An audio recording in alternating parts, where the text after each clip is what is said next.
Good morning, everyone. So at 6:50 this morning, I took a short flight from London with Wizz Air to Sarajevo. It's the ancient capital city of Bosnia. Bosnia's history is hugely dominated by that vicious war that broke out here in the breakup of Yugoslavia in the 1990s.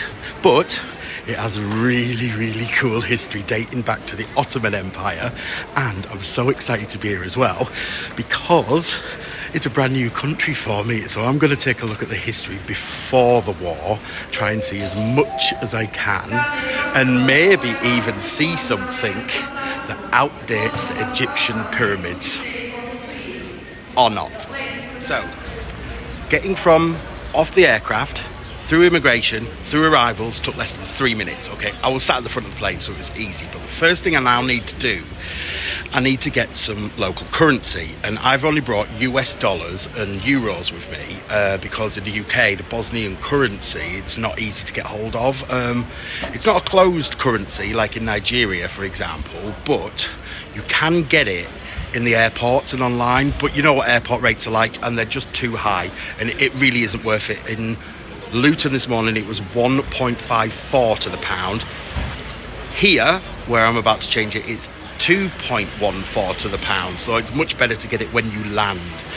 So the local currency here is the Bosnian convertible mark, or BAM, B-A-M. So if you think of like Bam Bam out the Flintstones, that's an easy way to remember it. In Bosnia, they do accept euros, but it's easy just to have some of your like local currency, isn't it, in your wallet.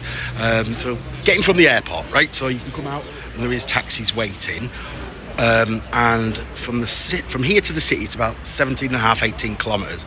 And that's for a taxi or a bus. And it's about 1.50 BAM per kilometre. Here's a list of all of the prices here. I'll put it on the screen now for you so you can see. But I use booking.com, and I pre-booked a driver to collect me from outside of arrivals, and he's gone. He was going to take me straight to my apartment for $14.95, so £15, or like 30 BAM. You can use local buses, right, which run to and from the airport, and they match up with arriving and departing flights, and they either cost one BAM 60 from a kiosk or one BAM 80 if you buy it directly from a bus or a tram driver, right? But you do need to get like a little punch into the ticket, or you could be getting fined.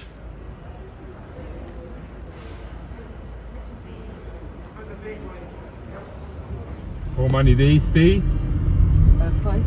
5 days. Yes, 5 days.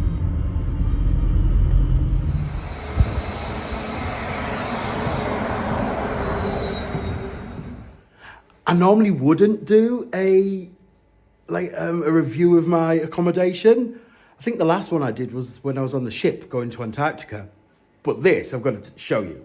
So through booking.com, I found this place. It's called the Enjoy Apartments. And it was £114, so £114, okay?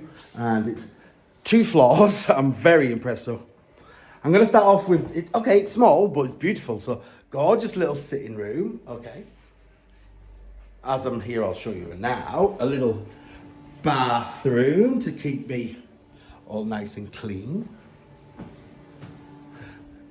Then we can go up the stairs.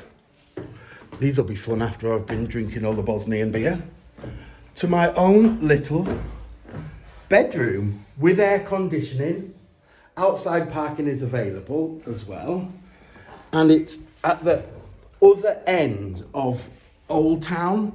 But the lady who's just checked me in, she's as mad as a box of frogs. I think I'm going to like her. She's told me you can walk from here all the way up to Old Town and see everything in a 15-minute walk. So this is my accommodation for Saturday night, Sunday night, Monday night, Tuesday night, Wednesday night. So 5 nights. So that cost me less. This has cost me less than £20 a night. Welcome to Sarajevo in Bosnia, and I know I'm going to say it wrong, and I've been practicing for days, but I'll still get it wrong. So it's Bosnia and Herzegovina. So It's without disrespect. I am sorry. So I've got myself settled in, and I'm feeling very tired now because I've been up since 2:40 this morning. So this is Sarajevo, and this is the Miljacka River. It's very short. It's only 35.9 kilometers long. It's said to be the shortest river which runs under the most bridges. So it runs under 20 bridges. So again, the capital is Sarajevo. The population is about 3.5 million in Bosnia. The key cities here are Mostar, Sarajevo, Banja, Luka and Tuzla. Again, I'm sorry if I've said it all wrong. The official languages here, there is Croatian, Serbian and Bosnian. And there's 3 major religions. So you have Muslims, the Roman Catholics and Orthodox. It borders with Croatia, Serbia and Montenegro, and it's in square miles, it's 19,767 square miles. The lowest point is the Adriatic Sea, which is at sea level, and Bosnia and Herzegovina. See, I'm just going to have to say Bosnia, right? I am sorry. Right, 40% of Bosnia is actually covered by forests, and there's 3 types of forest as well. Of tree. So you've got oak, pine, and beech trees. There's plums, grapes, pears, and apples all over the country. And in Bosnia, well, not in the city, but in the forests, it's like packed full of wildlife, which includes bears, wolves, foxes, otters and falcons. Now, I was going to be using the train to go to Mostar. However, last year, I think in October, unfortunately, there was a massive landslide, and so the train tracks were all ruined. Unfortunately, it said that over 20 people lost their lives in it, so it's heartbreaking. So there's no trains to get there. You can catch a bus, but it takes hours. But the taxi driver who picked me up from the airport today, he's kindly made a deal with me. It's his day off on Monday. He's going to drive me to Mostar. He's going to take me to all these other little places. I've said I want to go off the beaten track. I want to see things that the tourists normally wouldn't see. So who knows where we're going to go, but that's my introduction to Bosnia for now. Well, to Sarajevo. And I'll keep you updated. So, see how tired I am? I'll keep you updated of how Monday goes. And tomorrow's my birthday, so who knows what I'm going to do.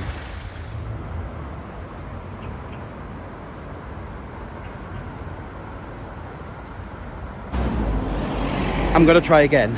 Bosnia and Herzegovina. Bosnia and Herzegovina. I think I've done it. I think. More of a tired.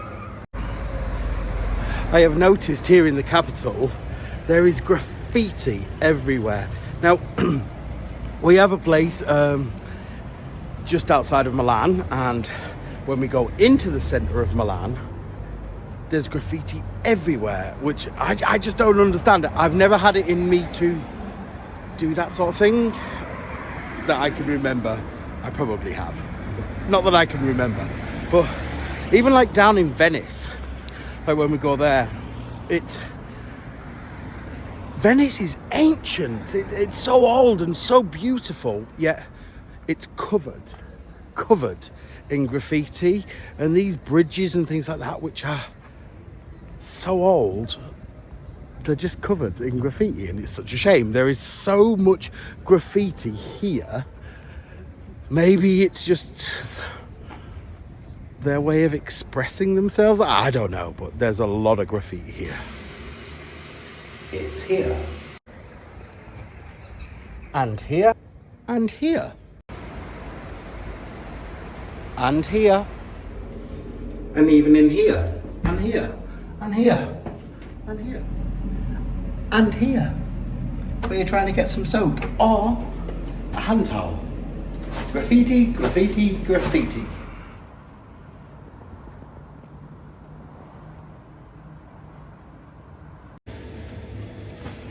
I don't know what it is about coffee here, but even their real coffee out in the streets is not expensive, but here, look. This here, that's £11.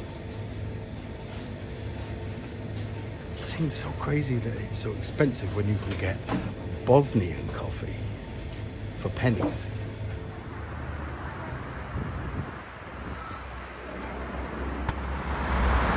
Take a look at this.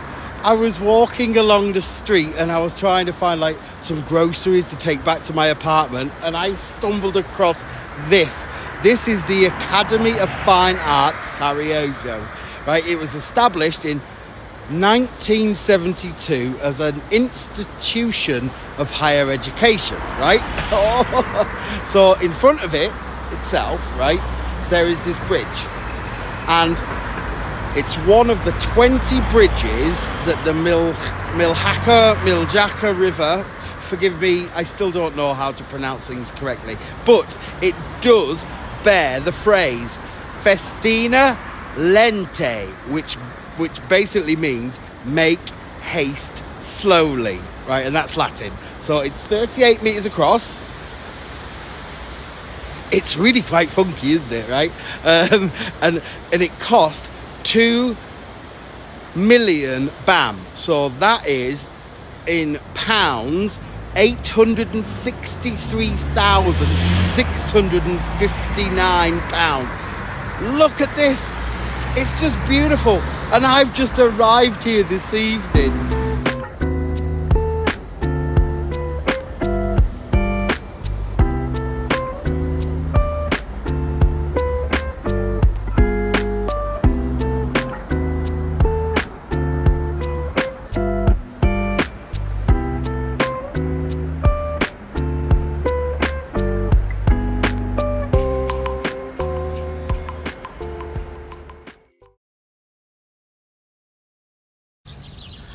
So we all know the name Sarajevo and Bosnia because of its troubled past in the late 90s where the war was in Bosnia. But Sarajevo was actually founded by the Ottoman Empire in 1450s, but they used 1461 as the date for the actual city of Sarajevo to be officially named. So if we fast forward now to the late 1800s, and it was a gentleman by the name of Peter and his wife Maria Princip. Now they gave birth to a lad called Gavrilo Princip, and he was born on July the 25th, 1984. And unfortunately, he grew up to become part of the Serbian Nationalist Society, and they were called the Black Hand. And on June the 28th, 1914, snipers all lined the street because they knew Franz Ferdinand was coming to Sarajevo, and a couple of shots were fired and they missed, and Franz Ferdinand said carry on, and then they got to a corner, and as the car turned around the corner, that's where both he and his wife or fiancée were both assassinated, resulting in the start of World War I.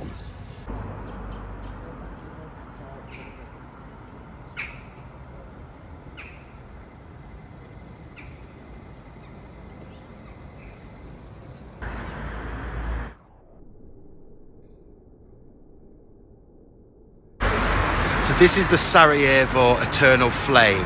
The Sarajevo Eternal Flame is a memory for those who were liberated in World War II here in Sarajevo. It was unveiled in 1946 after the first anniversary of the liberation of Sarajevo. And like all Eternal Flames, this one has been burning ever since.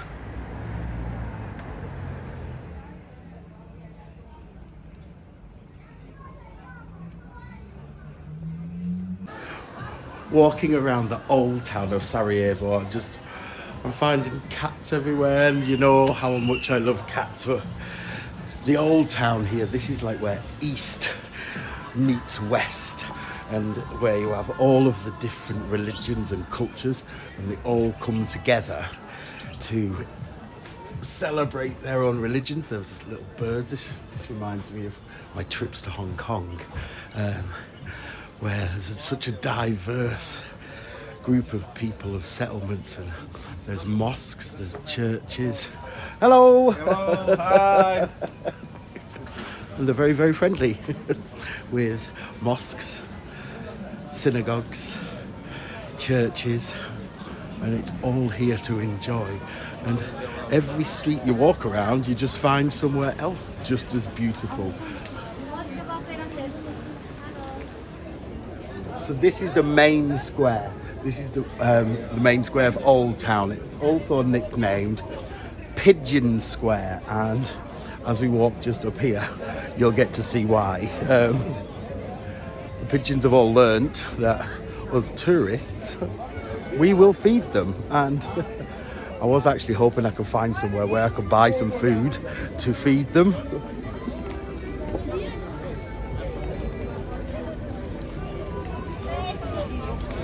And as soon as I've said that, there's the stand. You know I've got to do it. They're circling me already. So for 2 mark, you get a box of corn, okay? I'm dreading this already. Let's hustle some in. See if I can get them to feed out my hand. Oh.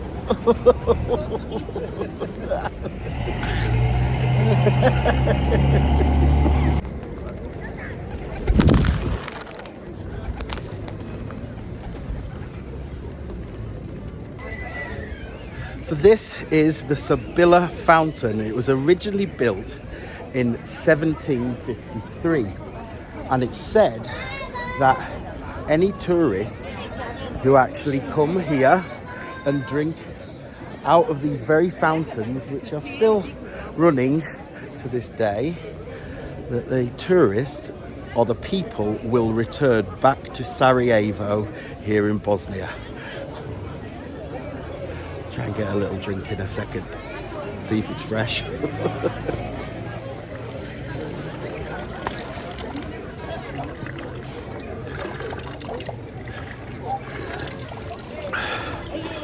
I guess I'll be returning to Sarajevo.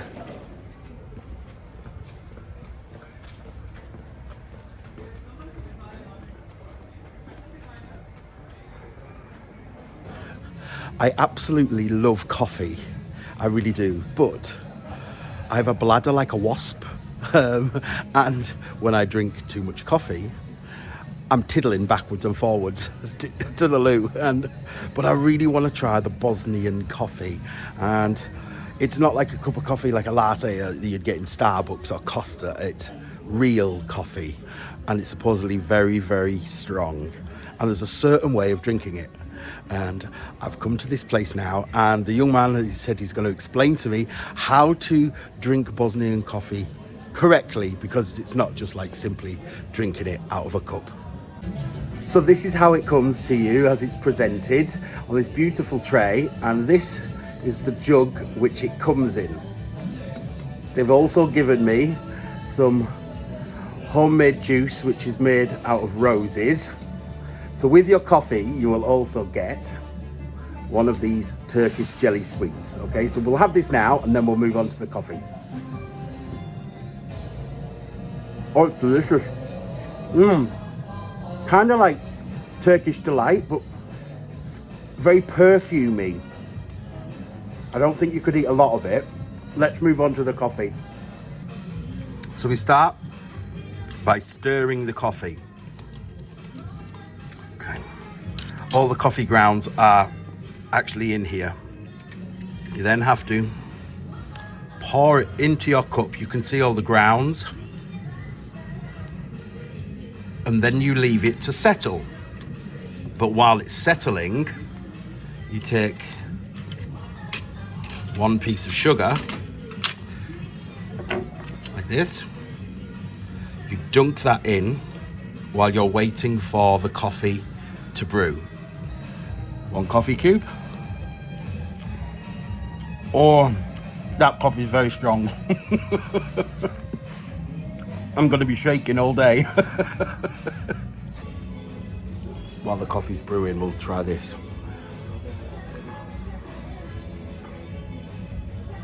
I'm not going to say it's horrible, but it's quite nice. Just tastes the chemicals. So I've actually came inside to try it now because there's some people outside and I don't want to sound or look if it doesn't go down as well as I think it will.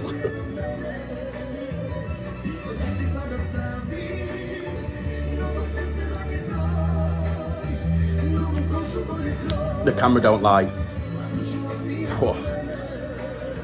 Oh, I'm gonna be shaking a lot now. It's very sweet because you put the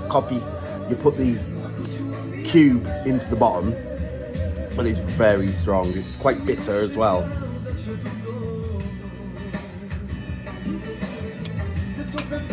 But I can safely say I won't be having any more of that ever again. Sarajevo does look very run down, and yes, like I've spoke about, graffiti everywhere, but all around you don't have to go to a certain place to find it, but like these are all like, these are the bullet holes, and if we look right up at this one here, there, it's actually a bullet still embedded in the wall.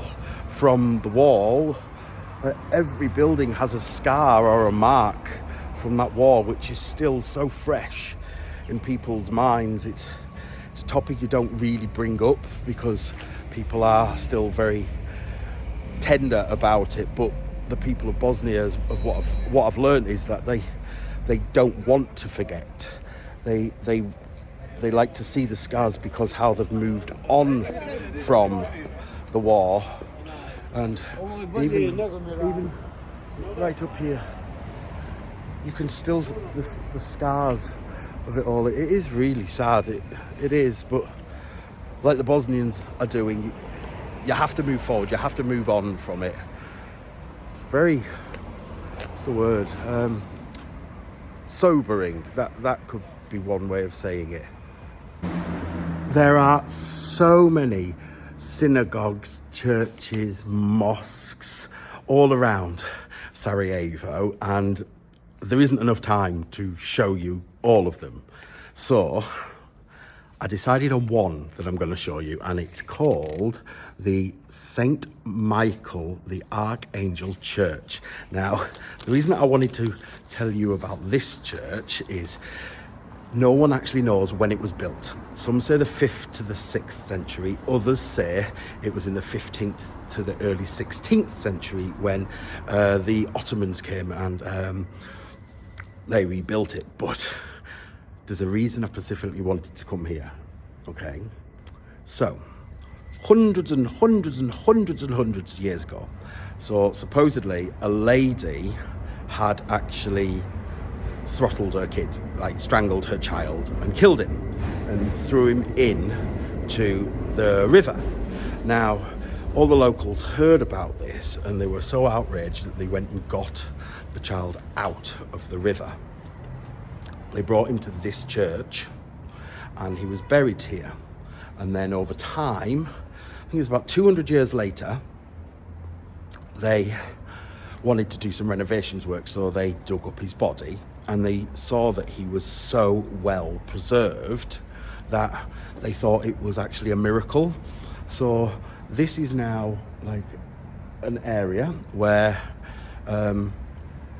women still come and they walk around this like shrine, or like his place of birth now, his place of death, his burial place. They walk around it 3 times and then they crawl underneath it, and that's said to bring protection to their children or help them with fertility if they do want to have children. Kind of like when I was in that stone circle back in England, where there was those beliefs as well. And it's strange how these beliefs happen all around the world to help people. Like, how do all these things match in all different places in the world? But I think we should go take a look inside and see what there is to offer.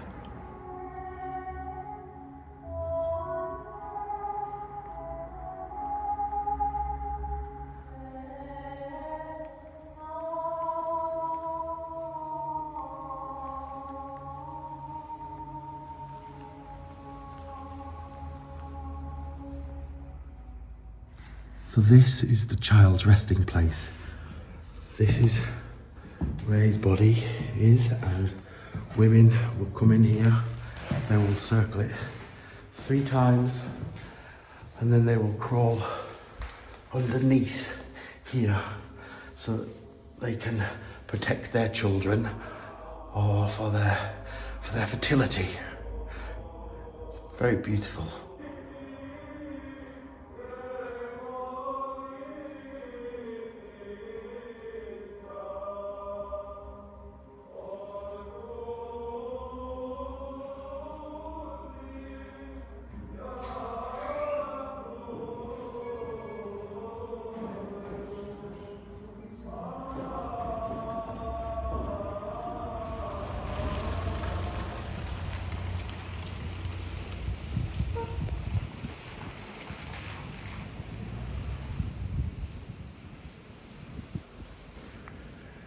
As I've been walking around the city centre and taking a look at things, it is very sobering. You can't not see or think about the war. And at the foot of the hill, where you can go up and see the bobsled from the Olympics, it's all covered in graffiti now, but at the foot of that hill is an old war museum, and there are quite a few of them, but this one's out of the way a little bit, and I thought I'd come in to take a look at this one just so I can get an idea of what actually life was like in the war.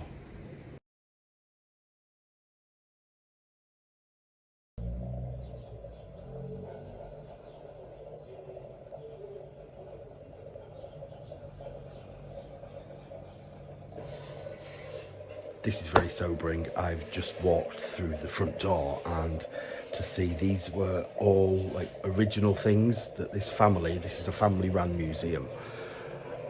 All of these things are things from the war, and you never really get to understand it, of how life must have been during a war. For example, humanitarian aid. There was no running water here.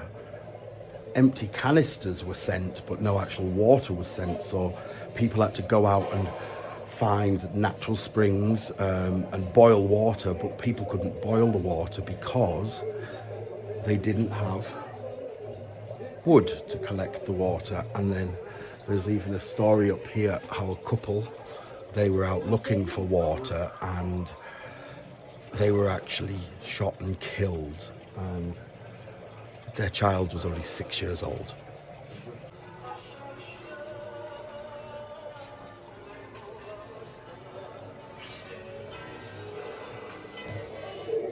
There was no electric while the war was going on, and they tried everything that they could to try and make things. So they even used something like this, just to power a radio. And that is stiff.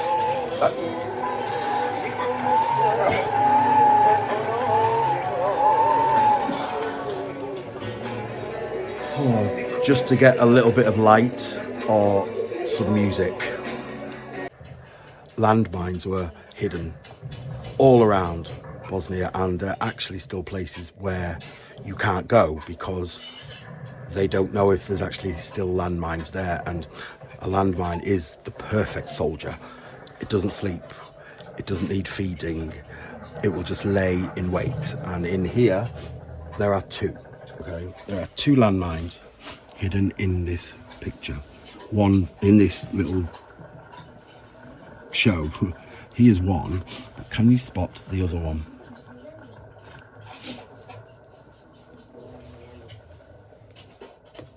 There and there.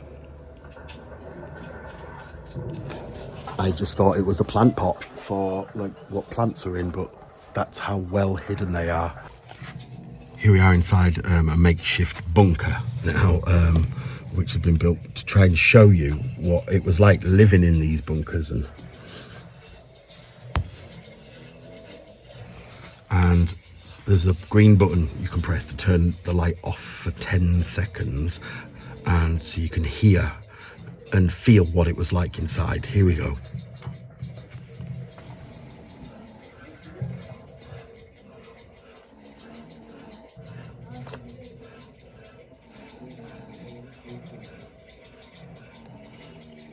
So the light will come back on very shortly, but this is how dark it was in all of these bunkers which the soldiers were hiding in, or I don't want to say hiding because that means that they were in fear, that this is where they lived so that they could protect their country and their families and loved ones.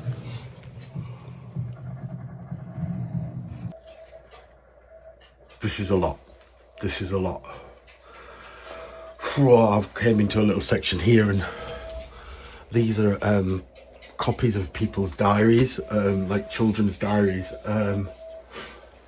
And today something terrible happened. The mum of my friend got killed by an artillery shell.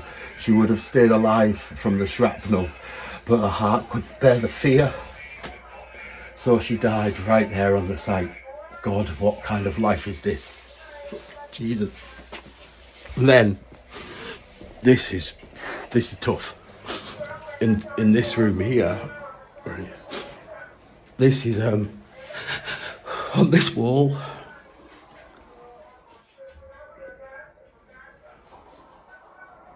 They're the names of everybody, oh my Lord, who was killed.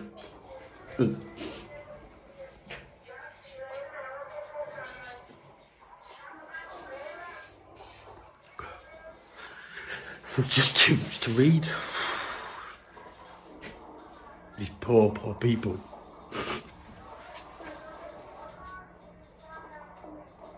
Kind of knew I shouldn't have come in because I knew I'd get upset, but you don't want to come in because you get upset, but you need to come in because you need to see that it's real and it actually happened to people.